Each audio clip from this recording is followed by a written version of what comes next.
Ang ganda-ganda dito. Talagang sobrang beautiful, guys. Di ba, tinan mo, para ako nakatira sa The Habit.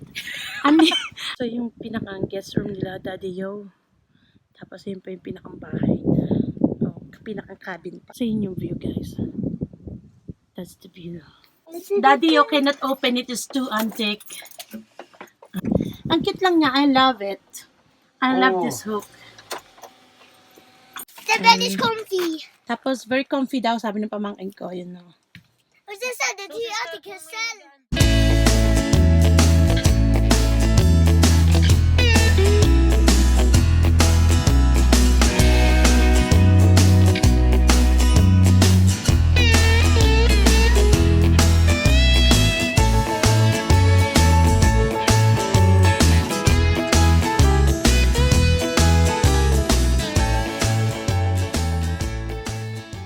Yes, Daddy Yo. Hi guys! Ayan. Come in. Ayan, nag-park na si Mami. Mama, come in. Sige na, pasok ka na. Okay, let's go in.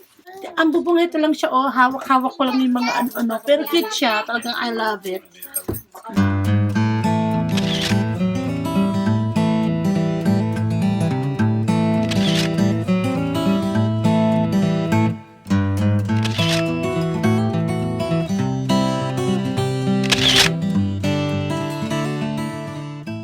The dining area, Daddy Yo ha. Maliit lang siya na everything is in one place.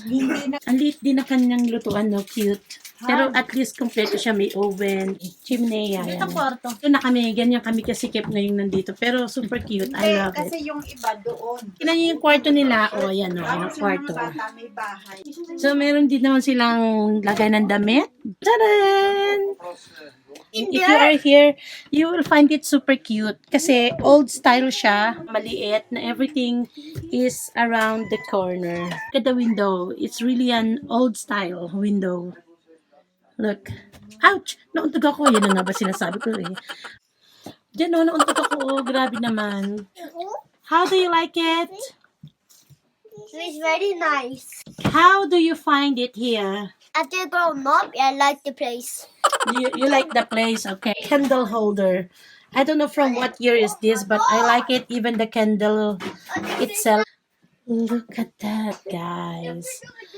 What is this, Mom? What is this for? Plancha? Siyang di kuryente. Di kuryente. Grabe. Uling. Talagang parang kung nasa panahon nung nung lola ko. Nung lola ko, ganun. Ito naman guys, pambugayan doon sa pag nagpapaapoy ka ng chimney. So, parang ipap-pak-pak po, ganun. Yung dalawang yan. Ito yung parang paapoyan para mag-init ang buong paligid. Tignan nyo guys, yung mga display ni Lolo dito, ni Daddy Yo. Babe, Mga lumang bagay. you know how old the house is? How old, Daddy Yo? Almost 300. This? Yeah. Wow. 300 From years. 1700. Wow, this is really old.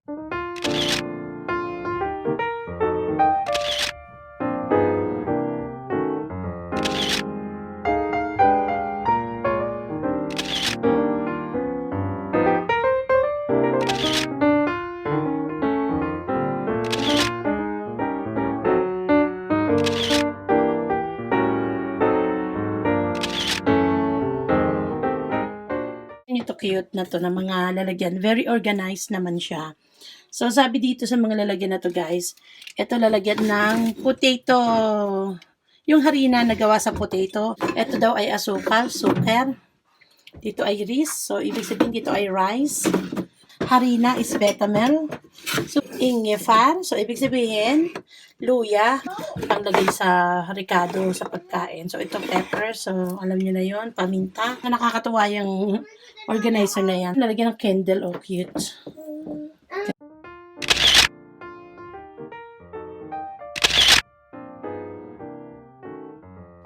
Super old tray.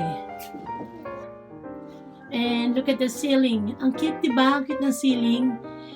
Gawa siya sa timber at saka talagang mapapansin mo na napakatibay. Imagine in 300 years, ano pa rin niya, oh. Parang walang kabuk-buk-buk-buk. Halatang siya, inalagaan.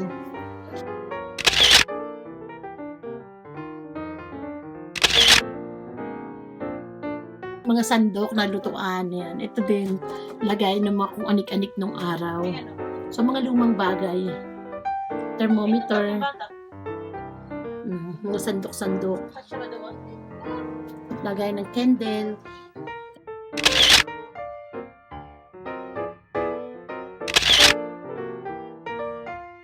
Baka ng pagkain na ganan. Tinan nyo naman lagay ng ilaw. Ayun. Diba? Ang cute lang.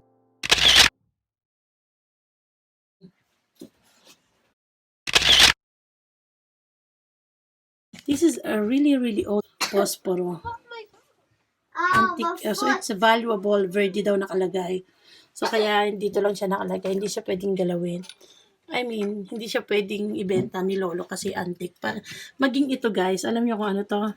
Ginagamit ito sa pangingisda, sa pamimingwit. Ito, lalagyan to ng kung anik-anik eh. Alam ko. Fancy flake. So tobacco. Lalagyan to ng tobacco. What's this? Ang bigat naman. Kilohan. Pang kilo. Kasi may nakalagay siyang 2 HG, ganon. Look at this set. It's beautiful. Diba? Nakakatawa lang. I didn't expect this na itong lugar na to ay very preserved. Ang dami ko ano-ano dito, guys. Na hindi ko naman kayang i-explain.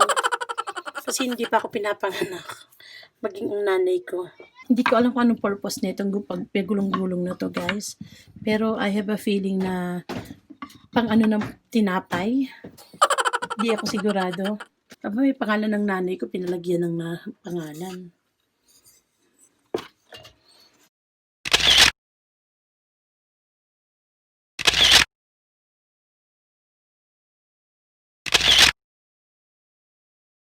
Kumbaga, rain or shine, welcome ka.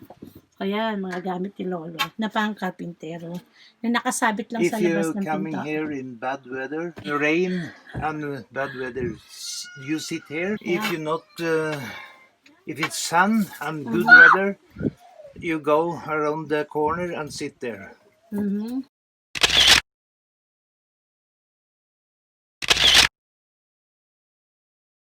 Dito beside the door. Dito may maliit na room para sa kanya. 2 taon kasing hindi natigilan. Medyo magulo-gulo pa. Pero kailangan ba ng tulong, Nay? Hindi na. Sige lang mag-vlog ka dyan. Kaya naman, dito naman matutulog sila Mami in Norway sa kanilang guest room. Sa guest room ni Mama. Dito. Yan. So, this is built in 1994. Itong ano na to yan. Para sa guest room. Wow! Wow. Maganda naman dito, Mami. This is look more modern than the other one. And kompleto din naman siya sa mga ricados. Pero modern siya kaysa doon sa isa. Sino mas tulog doon sa Tayo daw. Tsaka meron ding andyan kainan ng mga honeymooners.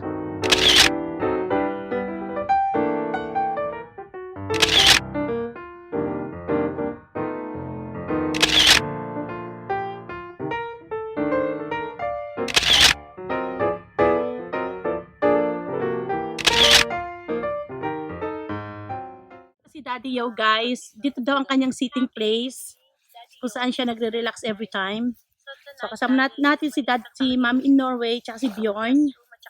Nasa unahan si Daddy Yo. Ay, nadulas ako. Ano ba yan? Sikit naman ang daan. Naka-live ka ba? Hindi, naka-video lang ako. Yung isa ko, naka-live, pinatay ko na. Oy guys, ang ganda ng view. Oh my gosh, this is really beautiful. That small thing again. Guys, talaga everything is so small and cute. I'm gonna turn. 1, 2, 3, 4. There you go. There's a stone. Here's my new wife. New- We married yesterday. I don't think it's for marrying. I think it's for the confession. What have you done wrong for the last few years? Yan, so yung pala mga bato-batong yan para sa ihawan. Para pagka yung winter time, you know, hindi ka lamigin. Ayan. Diba? Ang Magbo-bonfire. Oh, ganun. So, nakaganong ka habang nakaupo ka doon and you're looking at this beautiful view. So, hanggang doon sa baba, guys, kay Lolo yun, kay Daddy Yo. Sobrang ganda, guys. Kahit hinihingal-hingal ako ngayon, guys. House for the water, sister. Kasi nga nasa bundok tayo, walang electricity, walang mga gripo-gripo, guys. Noong 1700, nakaisip sila na gumawa ng bukal. Dito sa bukal na to, guys, dito sila kumukuha ng kanilang pangluto at saka pangkain. So, ayan, pupuntahan natin. Medyo nakakapagod, guys. Ay, nabasa ako. Naku, ano pala dito? Some area, kaya pala mayroon ditong wood na, trail. Ayan. So, punta tayo sa maliit na cabin doon. Alam niyo na, guys, ibig sabihin, very fresh ng inumin nila from the lake. Naku, medyo sump na siya, guys. Parang yung, alam niyo, kumunoy. Joke, kumunoy ka dyan. Talagang very, very wet. Ayan. See, we're closer. Ang lawak ng lupain ni Lolo. Hasyendero siya. Oh my gosh, isa siyang hasyendero. Check daw, sabi ni Lolo, kung marami daw tubig yung balon. Ayan, guys. Oh. Ay, marami. Ano to? Fresh to? Fresh yan. Fresh water. Kita naman yung bato sa ilalim. O, so, ibig sabihin, malinis naman siya. Diba yung iniinuman, sister? Pinapakulo siguro nila yan. Kasi dito daw yung kanilang bakal ng water. Ganun na? Kasi malinis nga namang mga hayop at kung ano-ano pa eh. So, malamang na iniinom nga nila yan. Pwede siguro yung panluto, pero ayokong inumin. Ikaw inumin mo ba? Papakuluan nila. Noong unang panahon, hindi yan din naman ang kanilang iniinom. Noong unang panahon, Nung unang panahon, marinis pa yan. wala naman nangyari pagbabago eh. Ganun pa rin naman. Ngayon, marami ng lumot. Hindi, ganun pa rin yan. I don't know how the process of making tubig na Buti pang-inom. lang bumili ako ng Dito. inumin na gano'n, yung isang 5 liters. Nakikita niyo itong mga halaman na yan. Yan.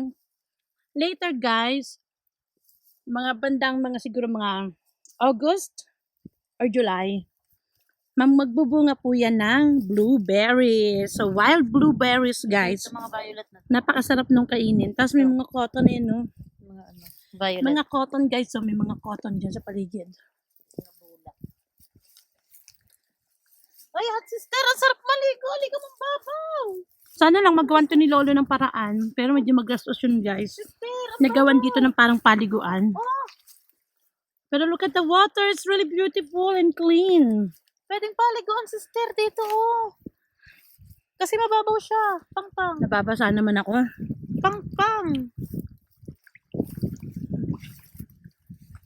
Oh, it's a beach. Dito tayo maligo, oh. So, guys, connected yung tubig na iniipon doon dito. Ganyan siya kalinis. If it's very, very warm, I want to take shower. It's cold. Is it warm? It's cold.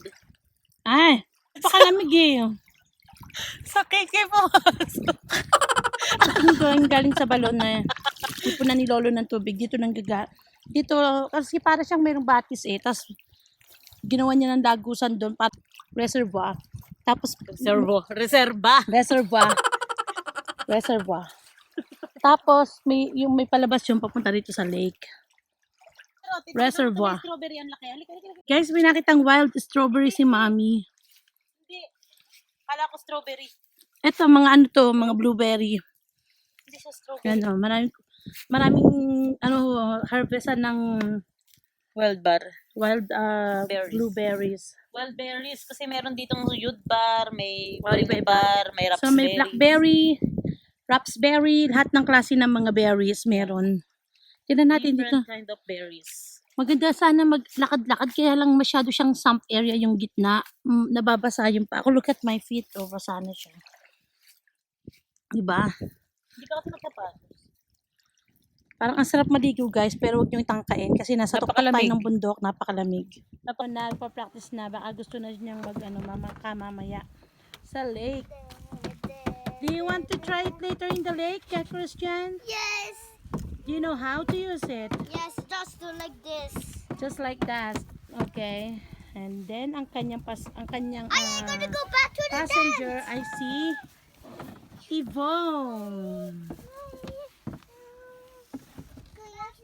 It's nice place and very very good to have a vacation here. Yeah. It's a vacation place. Parang back in nature, It's nice. 'di ba? Kasi Yeah. everything is so natural. So walang kuryente, tapos yung CR Small nature. kakaiba. Ay, ito may bunga. Ito, ano to? Tapos bukod doon, guys, kaya parang back in nature, yung tubig mo na iinumin, manggagaling talaga sa nature. So papakuluan na lang namin siguro 'yun. Although alam naming malinis 'yun. No? Ay, oo nga, ano, Multa. mapula na rin. Dalawa na yun, no? May isa pa. Meron pa Do doon. you know? Ay, ang dami, guys. Ang dami Mga yun. multa. Yan yung kinukuha ni Yung Lolo. mga mapupula, yun, no? Mahal ang kilo niyan. Totoo. Oo, mahal ang Isa sa kilo. mga mahal na bears. Yan, guys. Naliligaw po kami. Hindi namin alam paano bumalik sa pinakang cabin. Naku po, Diyos ko. Paano naman ako Mali, niya? sister. Lubak doon. Hindi, parang doon naman tayo dumaan. Sa kabila ay no. O, sige. Kakaligaw naman ang hacienda ni Lolo. Grabe. Susundan ko si Mami. Ang linis ng tubig, guys. O, tingnan nyo naman. O, diba? Ganyan ng tubig sa Norway. Sobrang linis. At ang view, talaga naman. Ng jowa. Talaga naman ang view ay napakaganda. And could you imagine, nasa top tayo ng bundok. As in, nasa top ng bundok. Pero may lake. Tapos yung sinasabi ko kanina na may batis. Ay, matalinong bata. Ay, ano ba yun? Naku, isang dulas mo lang, guys, basa ka kasi some area siya. And nakakahingal.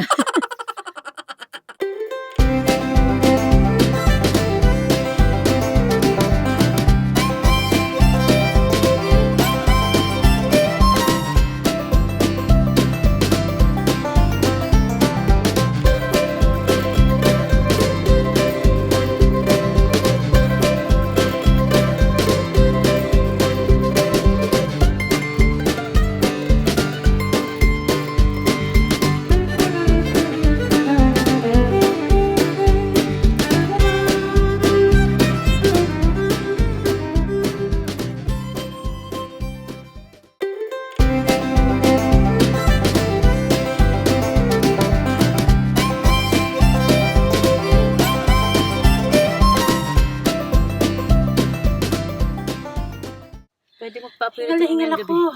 Mamayang gabi pa-appear. So, mamaya, pwede ka mamaya bonfire dyan. So, may sana hindi malamig. Guys, di ba sabi ko sa inyo back in nature? So, look what my mama's doing there. Cleaning the utensils. Diba? So, hindi po yan kanal, guys. Yan po ay fresh water galing sa mountain. At talaga naman, guys, na malinis. Kita niyo naman. Tanaw niyo ang kalinisan. Kasi wala namang mga bahay dito kasi po na ay mga kanal. Kasi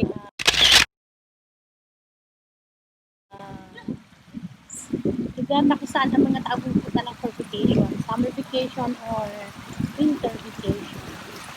So, yung tubig po na yan ay sobrang pwede inumin.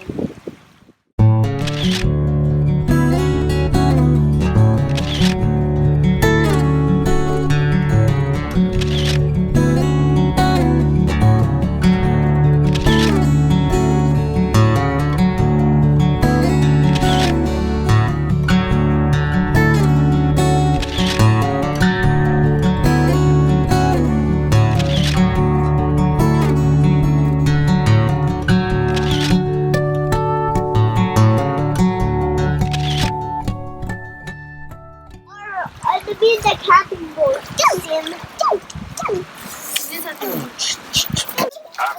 The beach is Yeah, she wants action. the beach. She wants to go to the water.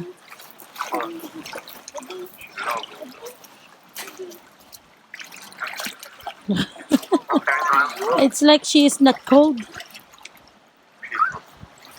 Sarap ba? Sarap. Guys, ayan, nagluluto na sila. Nag-grill na sila, guys. That's cute. Nice, o diba? Batong-bato yan, o. And this is our food for tonight, our supper. Hi, good morning guys! Ngayon naman ay aming day 2 sa cabin. So, how about sa ganitong umaga sa pagkising mo ay ganito ang makikita mong picture. Good morning mga friendships!